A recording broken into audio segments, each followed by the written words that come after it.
And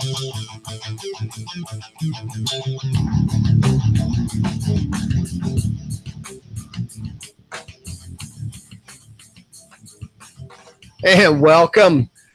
It's been a while, but welcome to another HBYOB BrewCast, where we talk about home brewing and a little bit of beer drinking. And tonight we're going to talk about brewing and the holidays. So we're out there, HBYOB.com. There's a link there to catch us live on YouTube. And we're also out on Spreaker. For you people that have been following us. I am with my normal host, first the award-winning brewmaster, Mr. Chris Allen. Chris, how are you doing tonight, sir? What's going on, man? I'm doing all right. It's been a while, so I'm glad we're able to sit down and chop it up. But I think an award-winning brewer, that's like the president, right? Even though you're not the president anymore, you're still always going to be an award-winning brewer, right? That's true. The title that cannot leave me now. Okay. The only thing that I can do is now, the only step up now is to be a multi-award winner. So now I got to go and win at least one more so I can be the multi-award winning. There's not a master brewer. All right. I know. I want to see repeat award winner. I would think. Of course, I mean, we're going back next year, right? Yeah, I was saying two times in a row. Well, before we get too far, I also have with me, never won anything, I don't think, but he still wins my heart whenever we do a brewcast. The owner of HBYOB.com, and the head brewer in the Dayton area, where if you have questions and need to buy things, Mr. Joey Brumley. How are you doing tonight, Joey? I'm doing good now. I was about to fall asleep today. I'm not gonna lie. I do have a tendency to keep people awake. Only because I think they want to listen if I ever shut up, not necessarily that I'm interesting or anything. I don't think we get a choice. That's right, but that's fine. It is fun to have you back. Again, it's been a little while. We try to do these shows. Well, we were doing them regular. Now we just kind of probably bring them when big things change or seasons change, and all that. So tonight we're going to be talking quite a bit about holiday gifts and the holiday season and what to get your brewer, or maybe if you're the brewer, what to get Mrs. Brewer to maybe make her, want to be a part of the brewing family. But before we go, what's new with the store? Not necessarily gifts or anything like that, but just hours, things like that. Does anything change for the holidays or anything like that based on hours or anything? No, nothing's really changed as far as hours or anything goes. We had some Black Friday deals, Cyber Monday, Small Business Saturday. So we ran a bunch of deals over the weekend. Your location, real quick, before we get started, your location, and I gave the website. Where can they find you? We are at 123 North Springboro Pike in the Dayton, Ohio. We are by the Dayton Mall, right off of 75 and 675. Right. And I do follow you on Twitter and on your Instagram. You've been posting a lot of pictures and a lot of new things and all that, and we'll get into some of that here in a little bit. So I would recommend, what is the Twitter or Instagram handle if people want to follow you for your specials and stuff? That's a good question. All the links for all those are in the description on YouTube. Okay. So, Chris loves when I do that. Down below. Yeah, exactly. Down below. Right. I thought the Twitter handle was something like, was it at HBYOB937? Yeah, that's I think that's most of them. I think it's called the crotch box. Isn't that where it's at on YouTube? All right, but again, the link's down there. You can go out there and follow, because it is a good follow if you're a brewer or want to be a brewer, and especially if you're in the Dayton area. I know you can order offline from HBYOB, but also if you're in the area and you're buying supplies and ingredients, and or you just want to go in and talk to the guy that wants to talk. He likes talking to me, so he'll talk to anybody. So just stop in and say hi and how's it going. So let's go ahead and get right into just the season and what people are brewing right now before we get into the gift ideas. I love the winter beers. I know a lot of people, I like the spice, the cinnamon, those kind of things. Is that popular right now in the recipes you're dealing with in the store, or is that something people should have made 2 months ago? Yeah, definitely stouts, porters, spiced ales are very popular right now. We're going through a lot of chocolate malt. I believe they're called mulling spices, which you're seeing a lot in these spiced beers, which is basically just a blend of like cinnamon, clove, nutmeg, the works. All right. So, and seasonal beers are pretty big. I mean, again, I haven't been doing this for a long time, but the seasonal beer area in my local, where you go to buy, beers, it seems to get bigger every year this time of year. I mean, I remember just 5 years ago, there was like 2 6-packs of some weird holiday beer. And now most of them have a section, I mean, there's a lot of companies now that are doing these, seasonal beers. Hell, all the big ones and let alone even the local brewers have a lot of that holiday beer. So I will say, Chris, I about called you about a week and a half ago because I broke my rule. I brewed a stout. You did it? Yeah. Look at you. That was the one I was telling you about before the cast. Yeah. That was that. And I'm also going to break rule number 2. I'm going to bottle it. So I'm going to have. Oh man! Come about this time next year, we'll be able to try a stainless steel aged. Instead of bourbon barrel, mine's going to be a corny keg aged stout next year. There we go. Now that you say that, the barrel thing, this came up. Somebody else I was dealing with, they were talking about. We were just talking about beer. Is there a way to get that flavor or get that without truly storing it in a barrel? I mean, is there a way if you are corning or doing it that way or something you add to the fermentation that you can get that similar flavor of smokiness or whatever? Or do you have to put it in a barrel and let it sit for, I don't know. I don't even know how long they age in that. Either one of you. Absolutely. You can use oak chips or oak spirals if you want to get that barrel aged. I'm using oak chips. I like oak chips are more economical, and I'm actually soaking them on bourbon right now. So I'm going to add those to my Carboy. Okay, then you just answered my question. All right. And when you say wood chips, I mean, we're all barbecuers here. We've talked about that on multiple podcasts. And I looked up, we've done almost like 30 or 35 of these, believe it or not, more of these than I think we even think we've done. And we've talked a lot about barbecue and all that. Are we talking the same type chips you would buy? Do I need to buy special chips at your store, and do you carry them? Or can I just use my standard, chips just like I would for smoking? That's a good question. I would say they are different because I believe the chips and the spirals are actually coming from oak barrels that say, I got you. They're coming from actual oak barrels, not oak trees. Correct. Just like technically it's all coming from the oak tree, but I got you. Okay. And I think at the store you can buy like Jack Daniel's oak smoking chips. So I don't see why those couldn't work, because I think that's what Jack Daniel's is doing, is they're just using the chips from the barrels. I don't know. I bought those before. The problem with those chips is they're in with charcoal briquettes, and I don't think you'd want that. I don't think you'd want that in your beer, obviously. No.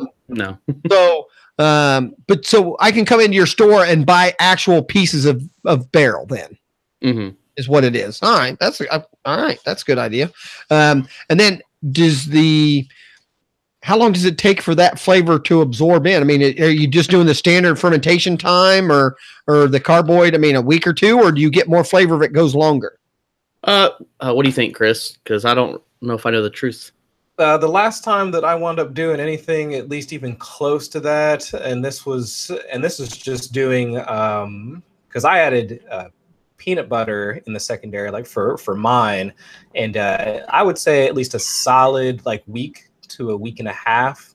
It would be about the minimum at room temperature in order for that to really absorb. For oak, I would guess that, I mean, and depending on how much you're using, because how much do you say you're using, Joey? Like what, quarter?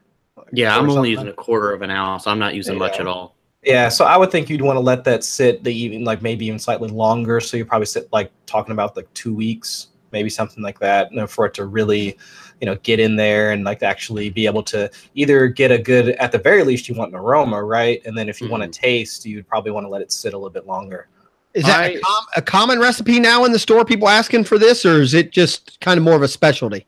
I wouldn't say it's necessarily a recipe in general, but it's definitely a style of, a lot of people are bourbon barrel aging is the term you see on a lot of commercial beers out there now, or craft beers. And like I said, we achieve it by using oak chips or spirals. Getting oak barrels is fairly difficult. And if you're not careful, they're full of lacto and different things that would basically infect your beer. So it's difficult to get them. And if you do get them, make sure you get them from a good source. I've been asked for the oak barrels, and it's just not something at this time. Me and Chris was talking before. You can get them on eBay for a pretty good price. And so I'm a firm believer, if I can't pass on or a pretty good savings to you or at a good price, I just give you the references of good sources to get those type of things. I do take special orders for customers all the time. So, if someone goes, hey, I don't have an eBay account, I just say, send me the link, I'll get it for you. So I'll take care of you. It's not a problem. It's just a matter of, like I said, I don't want to rip people off and, buy something off of eBay and, mark it up and do that. So I don't carry them in the store, but like I said, I've gotten them a handful of times just as a convenience for people. Now, on a recipe of, and maybe it's just the ones I bought, all the bourbon barrel beers seem to be high alcohol content. Is that normal, or do they just do that as a selling point? I'm assuming, obviously, when you're making your own, you can adjust it however you want. But are most people that are making that type of beer at home, are they upping the alcohol content? Well, I think it's kind of a two-part answer. In whiskey, they call it the devil's cut because they lose like 30% evaporates into the air, which is going to make it more concentrated. I don't know if that's really taking place with beer. It is very common for the barrel-aged beers to be higher in alcohol, but the one I'm doing is 7 or 7.5%, somewhere in there. And that's not screaming high, but then again, I'm not using a whole lot. So, I think one of the more common ones around here is the Kentucky Bourbon Barrel, and that's like a 12.5% or 12.7 or something like that. So there's a lot of alcohol taste there, obviously with the bourbon smell and all that. I assume they're trying to, and I don't know, you buy that you get that on draft. They give it to you in like a brandy snifter, type. They give it to you, and I think they're trying to sell you on the higher alcohol content type thing. I actually think I'd enjoy it if it was less alcohol, less of an alcohol taste, and you were getting more of the bourbon flavor or smell, maybe. But I was just discussing with a customer that was in the store today.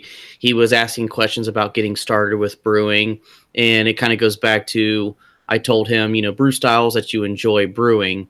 Don't brew beers just because they're seasonal or whatever. I mean, when you're like me and you've got a bunch of beers on tap and you've got a lot of choices, Chris, you were supposed to keep me from brewing this beer. But honestly, it was a recipe that we screwed up. So I had the grain bill, so I just said, "What the heck?" What was I getting to? Oh, like I said, I'm a big, when you're brewing beer, you're typically brewing 5 gallons. So I don't like to do super high alcohol beers that I brew. I don't mind enjoying those, when I go out or buying them from the store. But I brew more session beers because I'm going to have 50 some, 12-ounce bottles worth of beer. And so I brew beers mainly that I know I'm going to sit down, not have a problem drinking 2, 3, 4 in a sitting at night, versus those high alcohol beers like that.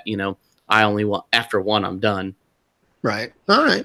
I kind of agree. I mean, the Kentucky Bourbon Barrel, I buy them here periodically. I have one in the fridge, or I think I've drank 3. I think you get there 4 packs. I think I have one left of the 3. There is every once in a while at night you just want one of those, and it's in between. Dessert beers. Yeah, yes. It's such an alcohol, but it's such an alcohol flavor that to me, I sip it more than just drinking it. But all right, so that's kind of neat. I'll be curious. I'll have to make sure you have a clean growler around when you make some of that. I'll be curious to try that there, Mr. Brumley. I'm gonna push this beer out fairly quickly, and I'm giving a lot of it away. Oh, I've been such a good boy. I've been such a good boy. I'm going to convince myself to bottle this beer and not keg it, because I'm going to make some fancy labels. I'm going to put them on the bottles, and I'm going to. Oh, you're doing everything. Christmas gifts. All right. And we're going to get into gift and buying ideas and stuff like that. But because I do follow your Instagram,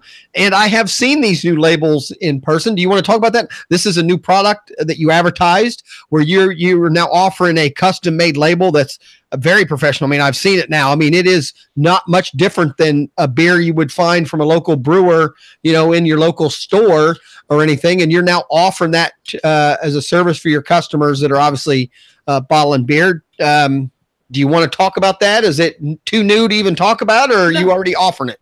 So we have labels now. You get, I believe it's 28 26 12-ounce bottles and 8 6-pack labels. It's basically enough to do a case of beer with some extras in case you mess one or two up. And you sell the cartons too. I think I saw on the website. Yep. You can buy this 6-pack. So you can give someone a 6-pack of homemade beer now, and it looked like something that was purchased, not just homemade. Even I mean, it's pretty neat. So we have a program where you can choose some labels. Today, a guy who came into the store, he's going to design his own label. Get me the artwork, and we're going to do them. And so basically, at Christmas time, a lot of people are giving them away as gifts. They're not really concerned about getting their bottles back. So it's a good way to label your beer, make it look very professional, make it look like a good Christmas gift. So that's something we're offering. Last year, we got a lot of requests for it, and I didn't really have a good answer of what to do. So we teamed up with another company, and there's about a 1-week turnaround time. So if you want your own customized 6-pack beer bottle labels, everything, come to us.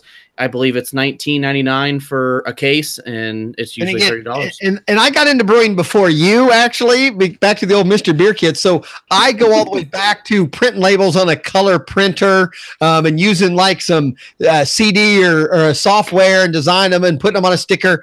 And even those looked hokey and homemade. These are professional looking labels, I mean, very high end. So it really does make the beer look like something you would buy.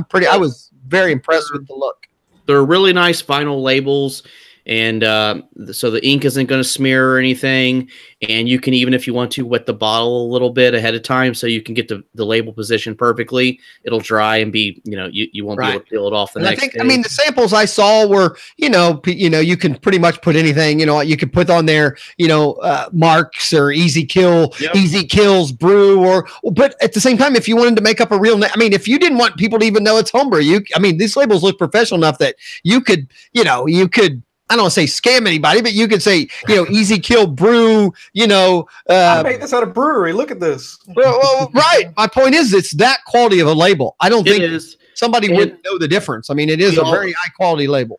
We also have wine labels as well. So if you want to label the wine, we have a bunch of options for that. We've got some pre-made, designs where you can customize yourself so you don't have to come up with your own artwork. It makes the process really easy to do. And I can label those mead bottles that I still got from that batch we did.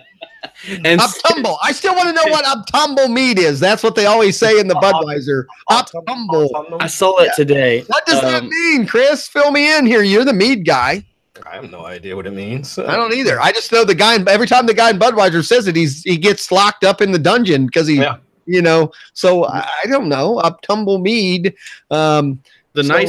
One of the nice things about the labels is they're not like paper labels. They're made of vinyl. So if you do want to reuse your bottles, it'll take a little work to get it started, but once you get it started, they'll come off. It's not going to be simple, but it's not going to break into a zillion pieces like paper labels will. If you make a generic label, can it be washed and reused the label wouldn't come off maybe?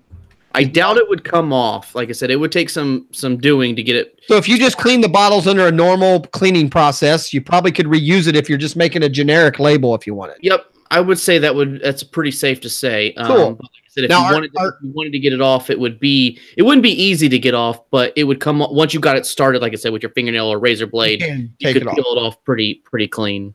Actually, this is just a quick aside. Joey, this past weekend, but the weekend prior, I was actually down at Mad Tree with our buddy Justin that we used to play cards with, and we were talking about that batch of mead that we were drinking that one time when we were over at the house. So it's quick blast from the past. So for Christmas, I'm getting from Joey some bourbon barrel stout or something, and from Chris, I should be getting some mead then. Yes, yeah, I actually still have some left over. Is it award-winning mead? It is not award-winning mead. I'm actually, and you know what? Since I've now gotten into the habit of submitting 2 entries into Beer and Sweat, I actually just might take a couple of those bottles and see if I can dump them into a keg, and then I'll just take those as my second entry. I got you. Next year, you can kind of go off there. That'll be my 21.6 for next year. There you go. You're 21.6. I forgot about that. Are they priced yet? Are they priced? Is there a special? I mean, and this, I know we're going to talk about gifts. This seems like something that even I'll just say the word spouse of a brewer could come in and say, hey, I want to customize labels and give them to my husband to put on the beer. I mean, or my wife, if she's a brewer. I mean, obviously even that could be a gift that you could give somebody who is a brewer. Correct? Yeah. I mean, they're, like I said, they're fully customizable. We have a lot of prefabbed designs in the store. What is the price? I think you said 26 plus the 6-pack labels. What's the price of I'd assume if they're on a sheet or however they come, but what's the price to do a case of beer? So it's $19.99. Like I said, it's just an introductory price just to get, like I said, it's going to be available during the Christmas time. And after Christmas, it's going to go up to $29.99. Okay. But it gets you 28 bottle labels, 8 6-pack labels, or you can just get 56 bottle labels. So you could do a 5-gallon batch. You just wouldn't have any 6-pack labels. Oh, I got you. If you give me a quick second. That's fine. No, so $20 is, again, it's not a bad stocking stuffer either. Oh, cool. Yeah, that's so there's some of the examples. There's one of the labels that I did just as kind of, that's the 6-pack label there. So you can see how you can kind of customize your 6-pack. And then, that's just, kind of some of the different things that I came up with. Pretty cool. Yeah, those bottles look professional. And hey, and Chris, we know Chris buys, based on what a label looks like. So well, yeah. So if the artwork on the label, this is all you, Chris. Yeah. This is all you. That could be just absolute piss water. But if the label looks good, I will buy it. Right. We know this. Even if it's 21.6, if it has a nice label on it. Because what was that one that I sent a picture to you guys? It was like a unicorn or something like that on there. It had all sorts of crazy stuff going on. And yes, I didn't even care what it tasted like, but that can art was so good I had to buy it. I know that every time I go to the store, my local grocery store, every time I walk by there's that beer called Citra Ass Down. Yeah. And because of you, I'm like, I gotta buy it. But it's it's so good. It's like $14.99 for a 4-pack, and then I'm just like, then the cheap ass in me is like, nah, I'm good. It's them and Clown Shoes. Like Clown Shoes, like their can art is just, it's next level. I always have to buy their stuff. Well, if you got something homebrew that's real crappy, we've got the perfect labels to put the lipstick on the pig. Now, Joey, now that you showed that label, can I even customize it and can I get a label for the back that says the Surgeon General, and blah, blah, blah? Let's not go there. Let's not go there. That's some legal problems you'll probably run into if you keep doing that. Why? The Surgeon General told me. I just wondered. I'm trying to make it look good. So let's just go there then. Well, let's stay in that price range. If I'm buying a gift and I'll throw it to you. Let's say you guys, you're someone like me who's a pretty basic brewer, or someone just starting out. Obviously, they're just starting out. We got to get into a different price range. But let's stick right now because of this price range. Let's say you're looking to spend $20 to $50 on someone who is a basic brewer, maybe even a full-time brewer. What's a few low-end gifts ideas that maybe you would recommend if someone came into the store? What about wine kits? What are wine kits like running, these days? Well, it depends if you want to do like a 1-gallon one, or if you do a 1-gallon wine kit, that would be a great start. You're looking $20 or so. Okay. $10 to $20 range. Which, I'm not a wine guy. Actually, I have some Moscato. I have some wine in my refrigerator. Did you drink any of that? I have. I have had the Moscato. I had one. My wife loves that style. Moscato is all about that. It's grape juice that makes you crazy. That's nothing wrong with that. I enjoyed it. Lowers the inhibitions. And I think you've said, so again, it wouldn't be a bad gift. Okay, then we'll start, because I didn't hear an answer there. All right, back to my point. Sometimes people just want to spend $20 or $30 on somebody they know who brews. These labels seem like a neat idea that you could come up with something, or even maybe a gift card idea. But I designed my own label to give to somebody. Say, hey, I know you brew. Here's some labels. I think it'd be cool if you make beer. But what is something in that lower end for a real brewer? Are there brew books that maybe some brewers didn't buy themselves, but would be a nice gift, or what's just a cool little item that most brewers how do I want to say this? I've always learned in these kind of hobbies, there's that one or two things where you don't think you need, but once you use it, you go, damn, I should have bought that a few years ago. I mean, does brewing have that kind of thing? I mean, is there a special, a special cleaner or, I always thought one of the bottle things where you could stick in a fancy bottle cleaner would be cool. But, are those type things that a brewer would want that you could just spend 20 or 30 bucks on? I would say the biggest gift for me, if you're looking to get, is truly some flip top bottles. The easy flip top bottles. It's an expense the average home brewer doesn't want to get. That's true, and they are awesome. When you own them, you're like, why did I ever own any other style of bottle until you see the price That's point. That's a good answer. So how do you buy those? A 6-pack or 12-pack or? So we sell a 12-pack of those 16. They're 16 ounces. So they'll work with the carbonation drops, or if you're priming it up. A lot of kombucha people buy those. I mean, they just work with whether it's wine, kombucha, mead, beer. They'll take carbonation. You don't have to carbonate them. They're $29.99 for a case of 12. Okay, so that's not a bad gift for somebody who's a brewer. For half the price, you can get 24 12-ounce bottles. That's why, like I said, the average home brewer isn't going to buy the flip tops. But let's face it, if anyone's ever used the flip tops, they're amazing to have. Cool. Mm-hmm. That's a very good idea. Now, you did mention kombucha. Do you carry? I've heard things about these kombucha kits, and my mother's a kombucha drinker. Are there kits for that, and do you get into that? So we used to stock kombucha kits and scobies. We don't anymore, solely just because most of our general purpose equipment works, so we don't sell it as a kit anymore. And the scobies, most people who do kombucha use their own starter, or someone gifts them a SCOBY. So we don't carry the SCOBYs anymore, but we do have a lot of kombucha people who get siphoning equipment, sanitization equipment. The flip top bottles is very, very popular. Could come in to buy a kit tomorrow to give to somebody that might want to make kombucha. I couldn't even tell you what the hell's in kombucha, other than my mom drinks it now. It's just a fermented tea. I know it's fermented something. Yeah. It's a fermented tea that you're adding sugar to, but it's cool. It's like this alien flying saucer. It's like if you see the way kombucha is made, it'll make you want to drink a homemade beer instead of kombucha. It's some pretty sketchy looking stuff. Yeah, I've seen some of the scobies. I mean, they can be. They look like flaky biscuits. And you've used the word. You got to educate the dummy. What is a SCOBY?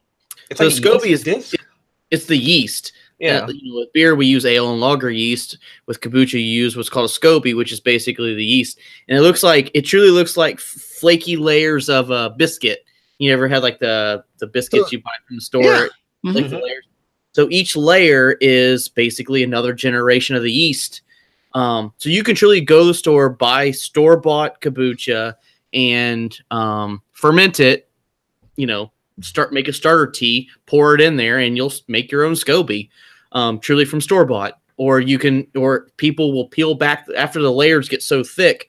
They'll peel back, I believe the top layers. I think those are the oldest generations, and you can gift those to people so they can start their own SCOBY. You're not supposed to. That's a weird thing with homebrewing. We're all about sanitization, but with kombucha, you're just supposed to rip your hands in there, pull it out, because if you don't want to break your SCOBY.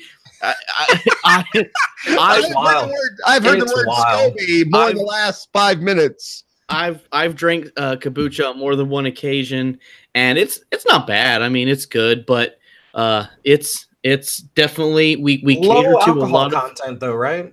Well, is there any alcohol content? There is.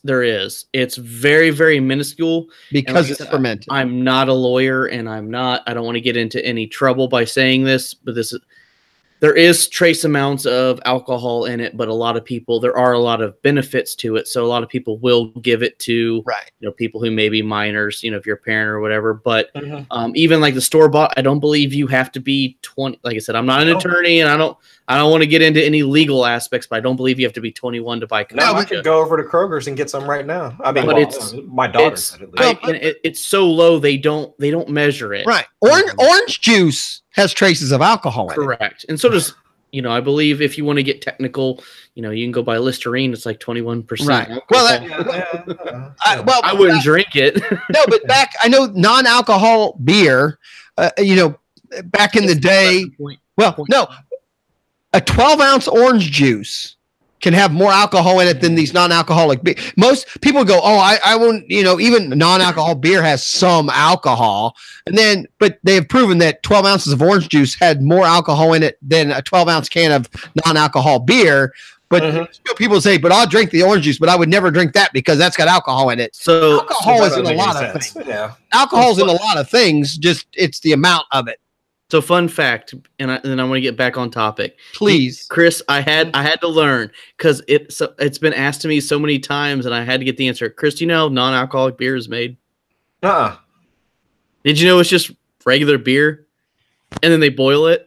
Oh, that's how they do it. Out of beer. Okay. You make regular beer and you boil it until the alcohol evaporates. That's how you still get the taste and everything, but without the alcohol. But since they boiled it again, I think that's why non-alcoholic beer is slightly sweet, is because they've concentrated essentially the beer again because they had to boil off the alcohol.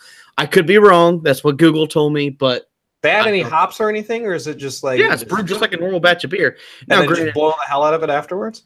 Well, granted, they're not making a 10% beer. Their intentions are, but I think they're making a smash or something like that. What was it called, Mark? Because this is where it's all come together. In the good old days when you could be 18 and drink beer, it was called 3-2. 3-2 beer. When I was 18, I could drink 3-2 beer, but I couldn't drink a real Budweiser, which was 3.9 or something. Right. Okay. So I think they're making like a 3.2% beer. So they're still adding, all the ingredients we know of. But then they're just boiling it, like no different when you cook with alcohol. I mean, in my big party days, if you were in the bar, you would have a black ring around your hand. That meant you could buy beer that was more than 3.2. If you had a red band around, that means you could only buy 3.2 beer because you were between 18 and 21. So nowadays you just get a big ass X on your head. Exactly. Yeah. Well, but that would mean yes or no. See, back then, if you had no band, you couldn't buy either. That was the point. You were either 21 and older and you could buy any alcohol, or you were between 18 and 21 and you can only buy 3.2. And even the tops of the beer had a big red stamp on them. It said 3.2. It was kind of funny, Really? I never heard of that before. It was the same. It would be the same can of. In my day, it was Stroh's. The same can of Stroh's, but a big stamp on the top that said 3.2. And the other guy, a guy sitting across the table from you, his Stroh's didn't have that stamp. And like I said, it was like 3.9 or something like that.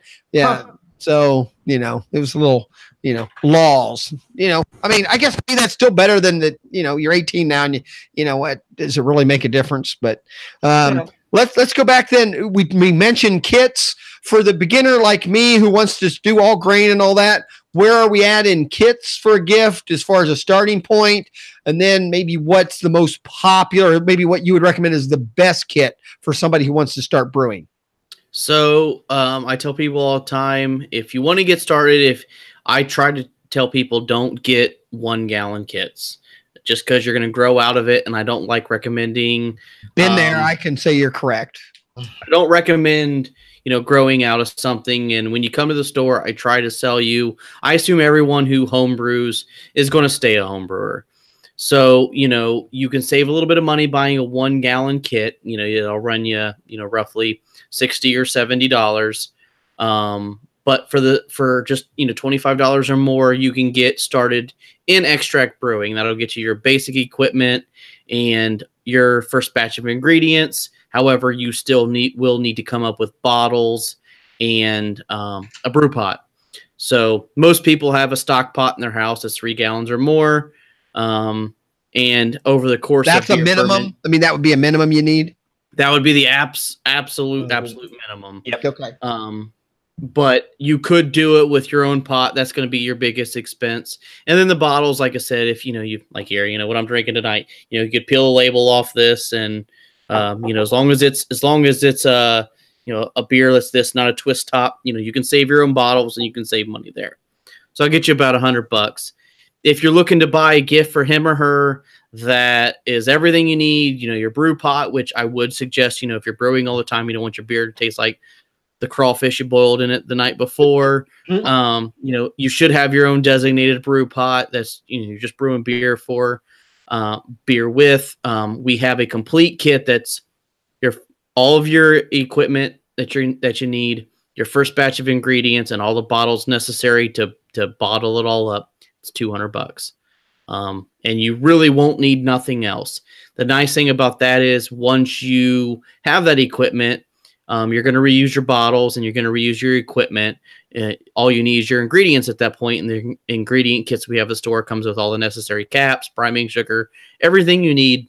So those will run you $30 to $50, depending on really essentially the ABV of the beer you're brewing. So once you have that original investment, then the next kit could be as low as $30 to make your next 5 gallons. Yep, because everything else you're going to reuse. Now, on that first kit, do you have the choice? And if so, what do you recommend for the first-time brewer? Do you have a choice in what recipe comes, or do they all come with like a basic lager or ale? So we have a basic amber ale kit that comes with our complete package. If you want to change it to a different one, basically, if you say you want an IPA instead, you just pay the price difference of the 2 kits.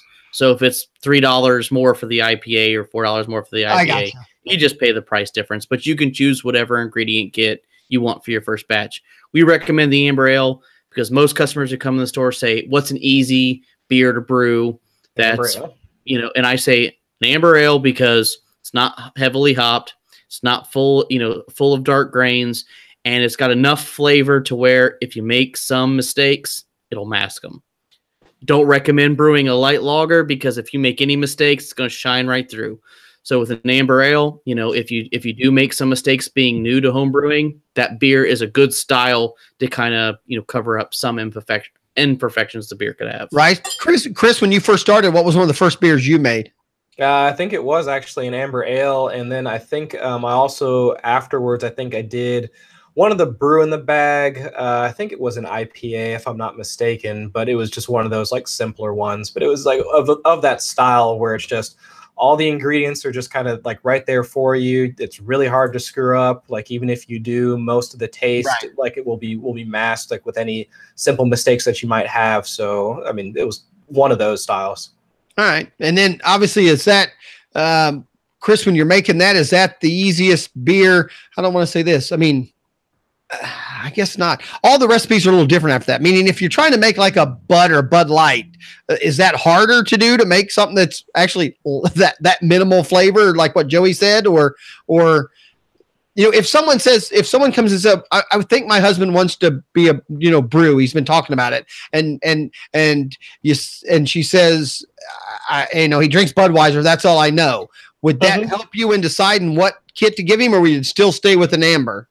I would still stay with an amber because I think that for the type of like the taste profile of what you would get out of an amber ale, I don't think it's going to be too far off the beaten path of somebody that would like a Bud or a Miller, such that they would be like, oh, I hate brewing, I don't ever want to do this again. Because it's not like they're jumping into the deep end and like getting some sort of like 8-9% IPA that has like over 100 IBUs. I mean, it's fairly middle of the road. It's something that has a decent enough flavor profile that it's not going to completely take them off of actually enjoying the hobby of making the beer. So I think it's a good entry point for them. It's simple enough to brew. Right. And it's also, I think the flavor is decent enough such that like, oh, okay, well, I like doing this. But then afterwards, they can then look at getting something that is a little bit closer to what they prefer.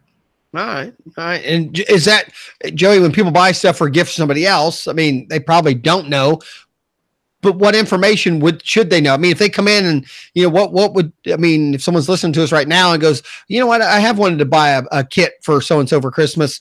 Are there little hints or tips or tricks you could ask someone? So when you come into your store, you could say, yeah, I kind of asked him a few questions and he really likes Zombie Dust, or I know he drinks a lot of craft beer. He drinks IPA. You still stay with the lager or an ale or something, or.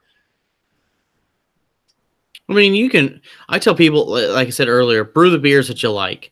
The only type of beer I would stay away from being new to a home brewer is lager. Just because it takes some specialized equipment and But other than that, I mean, if you tell me a beer you like or enjoy, I'm not a huge clone recipe guy, but I can get you something pretty close. Okay. All right. Well, that's good. Now let's go a step further and say you're Chris. You know, Chris is already a brewer, and you know, his wife obviously knows he brews. I'm guessing she knows Chris. But if she comes into your store, what are you buying somebody who's already a brewer? What's a popular gift to get that guy who already has the kits and knows all those brewers? What are you buying that guy then? So I'm going to try to screen share again. Let me know if you see it. Can you see that? Yep. Mm-hmm. So this has been a very popular add-on. You know, most of us home brewers, we've been using, you know, plastic fermenters or glass carboys. This is a great gift. This one comes with a digital thermometer you can see here. I know you have a picture there. Why don't you give a little, can you describe it for people who are just listening and not seeing? Is that is considered a brew pod, or what is that? So this is a fermenter. Okay. This is basically, instead of a food grade plastic carboy or a glass carboy, this is where your beer is going to turn to alcohol. It's a very popular gift. We sell this one here for $2.29, and we've got one without a thermometer. This thermometer here for $1.99. Very popular gift. A lot of people who are already brewing, like Chris, you've probably got all the stuff to get going. These electric systems are super popular because right now, I don't know if we skipped fall or what the deal is, but it's cold as hell right now out there. Or wait, I said that backwards. It's really cold out there. I don't know how cold as hell that should be. Yeah, I believe they call it a conundrum. Yes. Or an oxymoron. But these all grain matched, you know, all in one systems, they take up a small footprint. The ones we have them in the store. We can have them shipped to you free of shipping. And we did a show on those. I mean, obviously, you go back to our thing. We did talk about a couple of those. It looks like you have more selection now than we had back when, you know, when we did the show originally. Yeah, we've got, like I said, the basic one starts off at $2.99, and then we've got a $3.49. Those are new, right? Yeah, the Robo Brews are new. I've basically, they're on version 3 now, the V3. I've heard good things about the V3, so we just recently started picking those up. Are those a stainless? What are those? What's the material? They're all stainless. Okay. And you plug them into your standard wall outlet. I mean, like I said, you can get going for $2.99, or you can go all the way up to $1,000 here. They all basically do the same thing. There's just different features that can change basically with what your budget is. If you come in the store, we can discuss them. We can pick out the best one for you. Those are all things, you know, like Chris, if you probably already have a fermenter, you probably got a brewing setup. But like today, I believe when I got to work, it was 17 degrees outside. Yeah. Not really wanting to hang outside and brew an all grain batch of beer. So that you can you use that right in a standard kitchen? Yep. Plug right into the wall. Okay. So, you know, those are really good options. So, you know, no matter what your price budget is, if you're looking for a gift, we really have anything you want. Now, would you then use a wort chiller inside of that? Because it doesn't have chilling, right? It just heats and boils, and then you still have to pour it to chill somehow, or can you put a wort chiller right in there? Or am I not understanding how it works? So if you have an existing wort chiller, you can use that, but the Robo Brew and Grainfather come with wort chillers they all come with adapters. They'll screw into you just basically take the aerator off your kitchen sink or bathroom spigot, or it'll connect directly to your garden hose fitting, which is on a utility sink or outside. So you can use the wort chiller that comes with those kits. Oh, so they actually put $2.99 that includes a wort chiller? So the $2.99 is the only one that does not have a wort chiller. That's the reason why it's $2.99. For the $3.51, that is basically the difference between the two. It comes with a wort chiller. So if you already have a wort chiller, though, you could just use that if you have it. Because I know some people have a wort chiller that don't have that. I mean, they use a wort chiller with a regular, bucket system even or whatever. But when people come into the store, they'll ask me, they'll say, they'll want to get the all grain, they'll be interested in electric systems. I think they're awesome. And so they'll say, which one do I want? And I say, are you already a home brewer? And they'll say, yeah. Okay, get the mash and boil. If you've probably already got a wort chiller. And if you want to recirculate the mash, you've probably got a pump. So you're good to go there. I tell people, you have nothing, you just want to get all grain brewing for cheap. Now I would say, go with the Robo Brews version. It's $50 more. It's going to come with a wort chiller, so forth and so on. If you and then if I say you've never brewed before and you're wanting to get all grain brewing, you have absolutely nothing, and you don't mind spending the money. The Robo Brew and the Grainfather are both very good. Now the difference is those kits at $2.99 whatever don't include any brewing ingredients, though. Like the bucket kit comes with that. So if you're coming to spend the $300, you're going to spend that plus maybe some ingredients. All right, so that's a good thing. Chris, so I'll ask you, you are a brewer. Is that something that you would be okay if Santa brought you?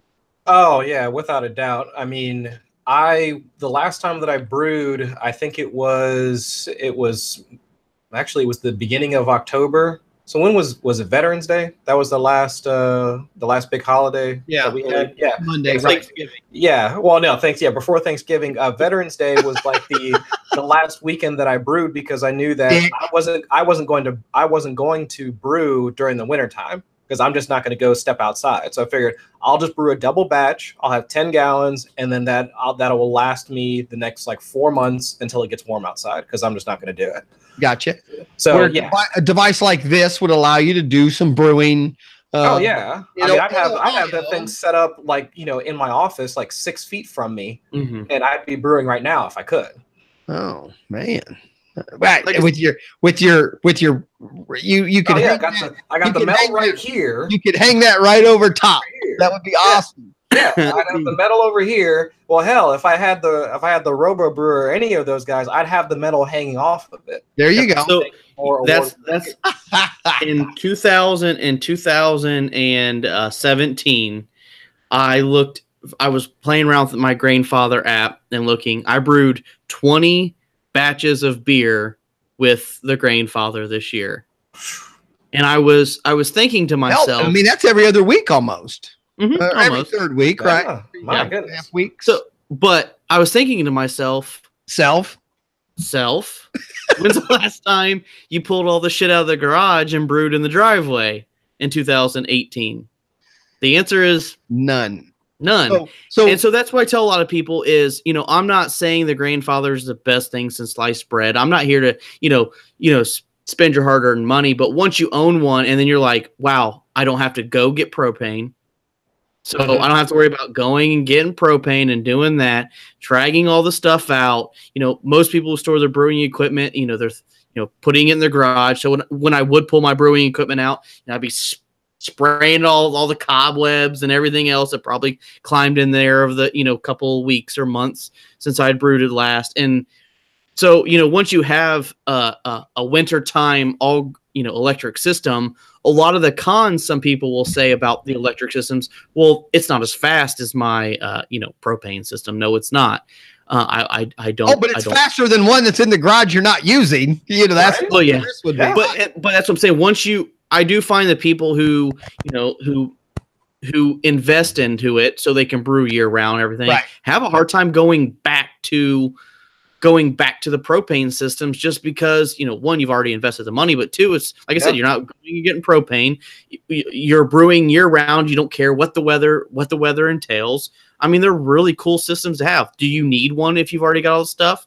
No. But once you invest in them, you're going to have a hard time going back to, like Chris said, he brewed a 10-gallon batch. The nice thing I hear about Grainfather is, I'm brewing 5-gallon batches, which you would think could be somewhat of a con, but I get to try all these new recipes. It keeps the fun of the hobby going. I'm not brewing just to get me through the winter, to hibernate. So, I mean, that's, like I said, that's the thing I love about the electric systems is once you start using them, it's tough to go back to your propane system. Because like I said, I can't honestly think of a single batch I brewed using my propane system in 2018. All right. Then let's go. What about, we've talked a little bit about bottling. What about if someone is already a brewer and they're doing bottling, and obviously as a gift you want to get them into the kegging thing.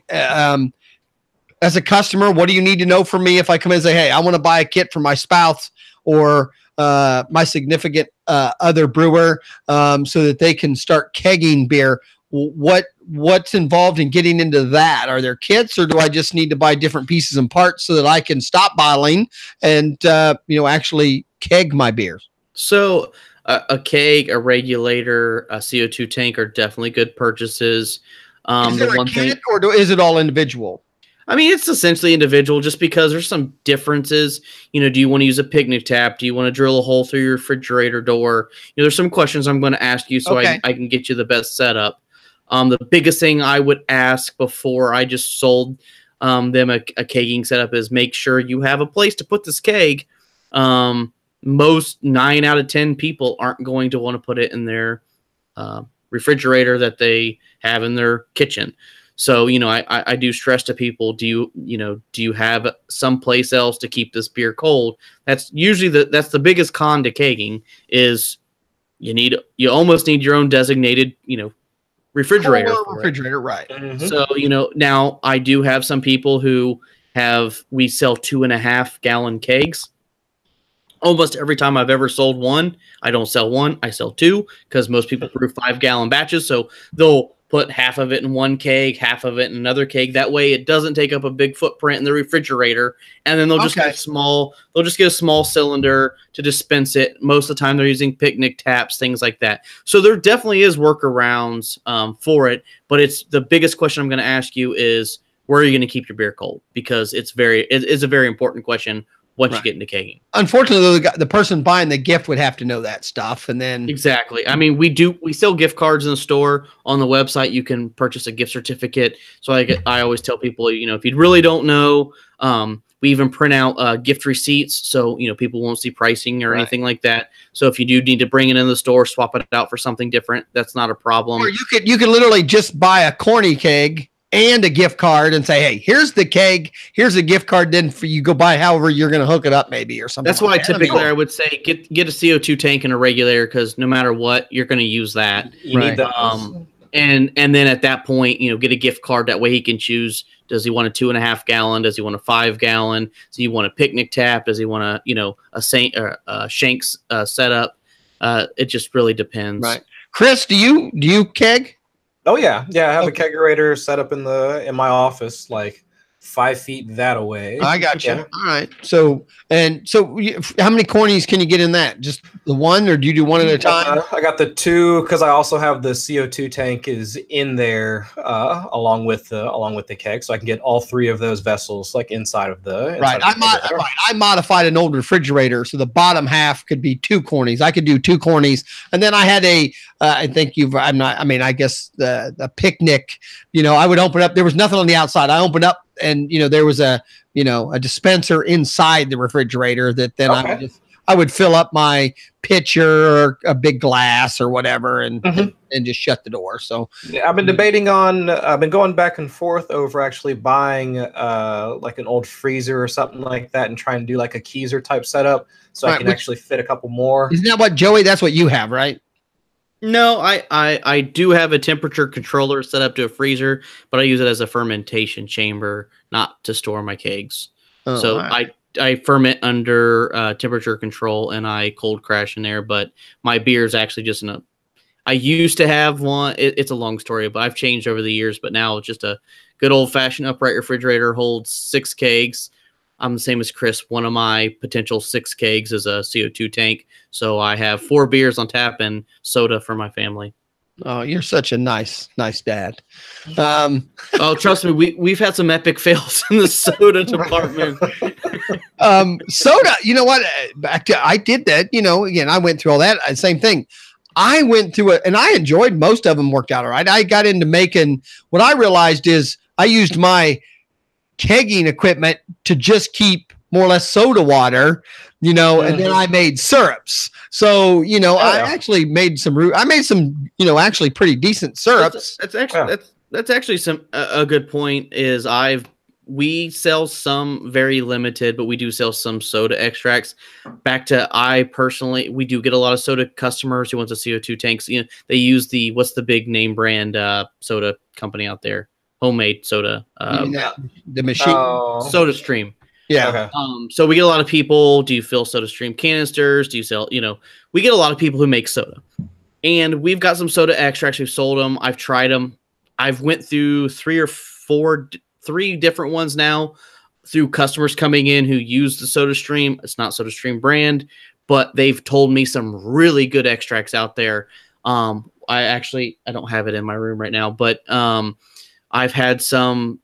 We've tried them, very good. However, the recipe that I put together called for, I think it was 4 pounds of honey or 2 pounds of honey, and when it was fresh, it sounds like honey being in there would be good as a sweetener, but it tastes like pure honey. I mean, it tastes like honey and carbonated honey waters. All my root beer tasted like that I made. It's mellowed out. It's definitely mellowed out. So I'm still tweaking on getting here's a good soda extract, which I think I found, and then here's a good recipe to make it, because the really good soda extracts, they don't really give you a good, here's how much sugar to use, they really don't give you a good recipe on how to sweeten it. They don't. I actually made and experimented multiple things, and I don't know if you're doing the same thing. You're not making 5 gallons, right? You're just making soda water and a syrup. Oh yeah, that's the problem. We're making 5 gallons of it at a time. You're married to that. All I did was I would do, and I'd measure it out. There'd be 2 tablespoons of syrup, and then you'd go fill it up with your carbonated water, and then it made soda. I made, actually, at one point, a very good, technically just called a cola, where you use the star spice. There was, and you boiled it all in a certain amount, and then you added 8 cups of sugar. And the recipe was a little vague because, a star spice is, there was like 8 different things in it. I mean, it's actually a ton of flavors, and it actually, most of my family liked it. It was kind of a cross between a Coke and a Dr. Pepper, where they drank it. It's just a matter of, it was a hassle to mix it in the kitchen, then go in the refrigerator and, get the carbonated water to add to it. I definitely have customers who are making their own, I believe they think I don't want to get too fact based because I have so much facts that are probably confused, but I believe a long time ago, honestly, root beer had sarsaparilla in it, and then they did a study and said sarsaparilla was bad for you. It caused God knows what. Most of them were medicines. I'm pretty sure most sodas were made to hide medicine. That's what I was always taught. They say Coca-Cola really had Coke in it, right? But anyway, the recipe, actually had sarsaparilla. They found out sarsaparilla was bad for you. Well, they found out like 10 years later, sarsaparilla actually wasn't bad for you. So nowadays there isn't. I don't know what that was. I don't know. Nowadays, I don't either. I'm home. Yeah. Yeah. Hello. Yeah. Ding ding. Ding ding.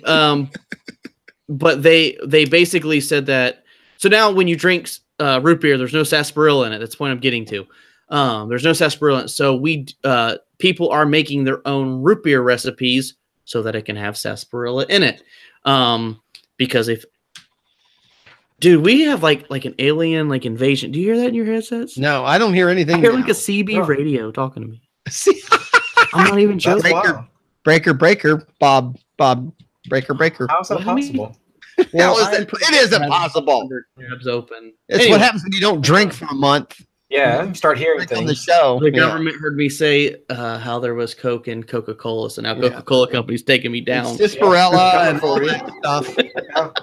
They're coming for you. But most colas or most pops or most syrups were made to hide medicine. That's what I think originally. I mean, I don't know about all that. I'm just saying there's a lot of people know about it. And not to mention, the pop makers are putting a lot of, they're putting a lot of stuff that you don't know what's in there. So it's very popular now. People are making carbonated water to make their own base or recipe for things. It's very popular. I got a lot of people who are sick of paying, the SodaStream prices for those little canisters.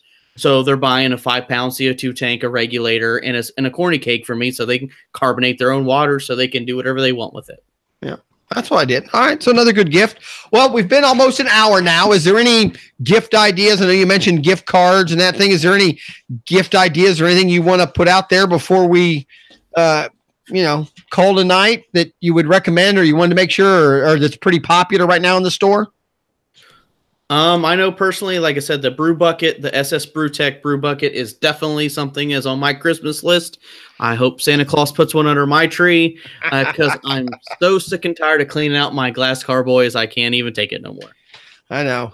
Cleaning got me out of the brewing for a while. I got to get back into it, but I got to tell you, it wasn't the beer. It wasn't the time to make it. It was the clean. I just, It's honestly, And I'm not even joking. Now that I have a shop, if you use the right supplies, the right cleaners, the right scrub brushes, it's really not that bad. Right. I guess honestly, I got to find the right guy to get me involved again. I mean, honestly, like I said, now we can get you hooked up with all the, the right supplies. The cleaning part of it isn't really that bad. When we were building everything from scratch and all that, I mean, that's when cleaning was kind of a bummer. But now, like I said, like the Grain Father, you truly just put a little bit of cleaner water in there, heat it up, and you just use the pump to pump it through everything. You dump it out, you're done. I mean, easy. It's not like the good old days where you built some scrappy looking immersion wort chiller and you got a little scrub brush scrubbing all the little twists around. I mean, it's amazing how nice it's so then the last gift I'll ask, the guy who has everything and you want to buy him, I don't want to say top of the line, but let's say you want to buy him the kit. You know what are we talking? I mean, $500, $600, $1,000, $1,500. What would get you? What's a nice starter kit, easy to clean? It's maybe all in one, or maybe just two things. Or am I making something up? It's not even an option. Meaning, what would you buy that guy who has everything, and you don't mind blowing too much money on him? Sounds like that Robo Brew would be a decent candidate for. I think one of them was $1,000. What's that $1,000 one do that the $300 one? So I mean, the biggest difference is the mash and boil to the Grain Father. Like I said, you got a pump, a counterflow wort chiller. I've just messing with the app today. It's Bluetooth enabled, talks straight to the device. I mean, you're really talking the Cadillac of brewing systems. I would say somewhere in the middle. If say you're brand new to brewing and you're just getting started, honestly, get a home brewing setup and get a kegging setup. And I had someone last year who did that, went straight to kegging. I still see him every now and then. I forgot about that. I agree. I mean, I've been there. I would say I'd rather have a cheaper kit and have kegging if it was a matter of the combination of both. Meaning, I'd rather have a $500 pot and a $500 brewing or kegging system than a $1,000 brewer. So I would agree with that. I mean, don't get me wrong; it's going to probably run you twice the money, but I would skip straight. It's really not more difficult. I would skip straight to kegging if money was no object, and if say someone came in and said, "Hey, I know I'm going to be a long-time brewer. What do I need?" I would say skip bottling, go straight to kegging. All right, one more question, because that just reminded me. I think we talked about a long time ago. You because of the labels you carry, and sometimes people can't travel with the corny. Can you keg in a corny, and then how can you turn that into a 6-pack if you wanted? I mean, can you just pour it in the bottle and cap it, or do you have to re-ferment it in that bottle? Essentially, you could do that. Blickman sells what's called a beer gun, which basically you take your kegged beer, you purge the bottle with CO2, you fill it from the bottle bottom up, and you cap it the way you would. The difference is you're not using priming sugar, so you're not going to have sediment in the bottles, but it's a way you could keg. And it'll hold the same carbonation it would have had at the time it was in the corny. It's going to lose a little bit of carbonation just through the transfer process, but I mean, essentially, that's the way me and Chris entered the beers for the competition at Rheingeist. Yep. All right. So it isn't how I did it. Yeah. All right.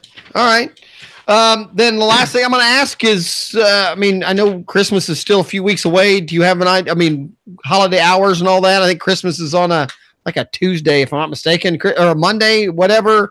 Are your hours the same? Then once you get closer to Christmas, you'll be open any later, or pretty much just sticking with your normal hours now all the way through Christmas? So we're going to stick with our hours the way they are all the way through Christmas. We will be closed Christmas Day. I think that's the only scheduled day for December that we will be closed. Other than that, come in and come visit us. We're open 11 to 7 Monday through Friday and 11 to 5 Saturday and Sunday. So Christmas Eve, you'll gift wrap for me? Yeah. It's not going to look very good. Not going to look very good. All right. All right. Well, I had fun. I learned a lot. Chris, do you have any questions as a brewer, or any ideas or something you would recommend? Oh, I mean, I'll be looking to see if, do you guys have any financing programs for any of those things? It's like $1,000. I might not have that available right now. That's a good question. My beer brewing awards have not given me that much funding yet. You mean other than Visa and MasterCard, is there any, can you get brew financing?